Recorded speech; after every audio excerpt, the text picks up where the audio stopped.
So yesterday when I was doing groceries, I came across this really cute tea towel set. So we have oranges and then two coordinating colors to go with it. And I thought, I'm going to make me a hat. But I'm going to do it slightly differently to my pattern, and I'm going to link it in there as a bit of a hack. Because I'm making a bigger size, I probably could just squeeze it out of the tea towel as it is. However, if I go along and unpick this, it will get me a little bit more fabric to play with, and everything won't be quite as squishy on the tea towel. So it isn't sheep stations, but it got us an extra 2 inches in both length and width, so that will make the pattern fit on there just a little bit more comfortably. So now we're ready to chop out.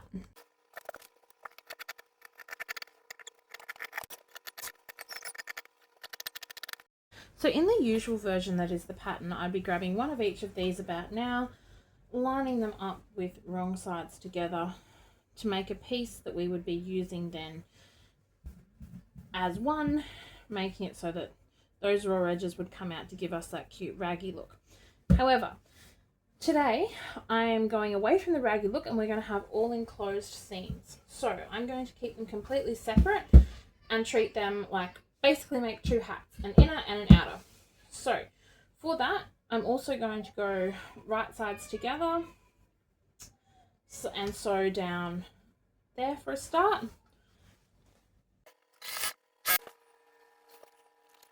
Obviously, because that's curved, it's a little bit tricky to press. However, that's looking lovely. Let's top stitch. Now I'm going to top stitch from the right side, and I'm going to do it at it's a scant 1/4 inch the edge of my foot, just to make it nice and tidy.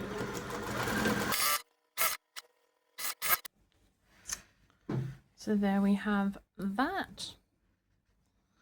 It's really important to do this top stitching as it gives this a bit more structural integrity, which is what helps the hat hold itself up a bit nicer and make it so that it's not too floppy in ways that we don't want it to be. So next I grab another one of these, right sides together, line it up and zoom on down. Lovely. And again, we are going to now press that seam open and top stitch it down.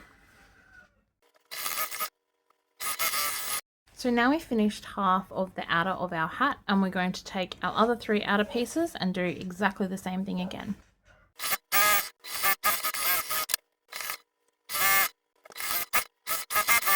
So now we have our 2 halves. We are going to put them right sides together, aligning them nicely, and we're going to zoom around from brim to brim to make the outer of our hat. I forgot to hit record, but I did sew along here, and now I am going to press this open and top stitch either side of that seam as well.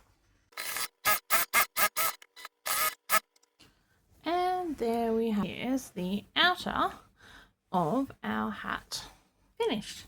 Now we're going to do exactly the same thing with the inner pieces.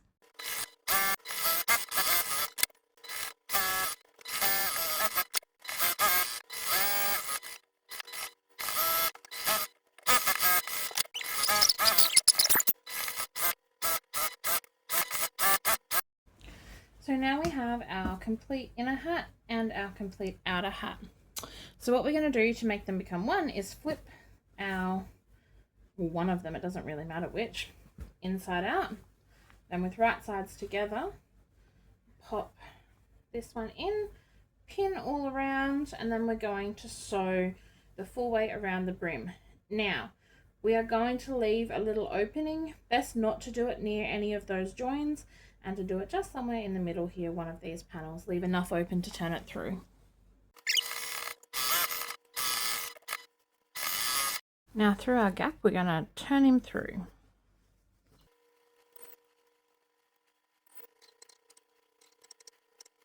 So now, ignoring our opening, which you can see I've just pressed so that it would be as if it continued around the seam allowance, we're going to sew a channel for our elastic.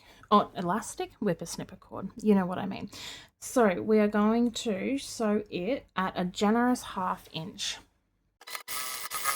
Lovely. So now we're going to go to our hole, and we're going to take our whippersnipper cord, whoops, preferably not tangling it in the thread of your machine, and we're going to wiggle it and jiggle it and poke it through here.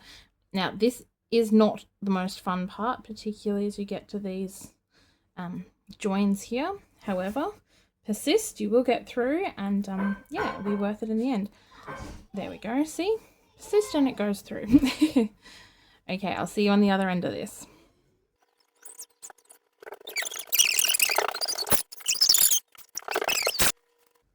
Okay, now take it so that it overlaps. At least I like to make it so that it goes to each of these joins here on each side, and cut it there and there. I need to go find some scissors that aren't my sewing scissors, and I'll be back. Okay, here's some scissors that my husband used on things that were not fabric a long time ago that now can be further trashed for whippersnipper cord. So beautiful. Now what we're going to do is we're going to tuck each end back into its tunnel so that it's sitting nicely in there and overlapped. Normally it's not tricky, but it's just misbehaving. Okay, so now we're going to push that whippersnipper cord in and tuck so that it's out of the way. And we're going to sew our opening closed. We're going to do as close of a stitch to that edge as we can, just catching it all nicely and closing that up. And then we're going to be done. Now how cute is this? I've made it for my 5-year-old, so clearly it's a little tight on me. However, yeah, I'll get some pictures of it modelled on her. But I'm trying not to do the whole faces on social media thing, so I don't really know where I stand with that yet, but I figure less is probably better until I do know. So yeah, ta-da! We have a seams enclosed, cute reverse, and honestly, it's completely reversible as well. So you could do this with all sorts of different fabrics. And the best thing with using the whippersnipper cord is being that plastic. If you've shoved your hat in the bottom of the bag and it's got a bit of a warp up or something, just give it an iron. Try not to go too hot or too long so that it melts fully, but it softens a little bit with a little tiny bit of heat. Bob's your uncle, and yeah, there you go. Pedal hat that doesn't flop in your face.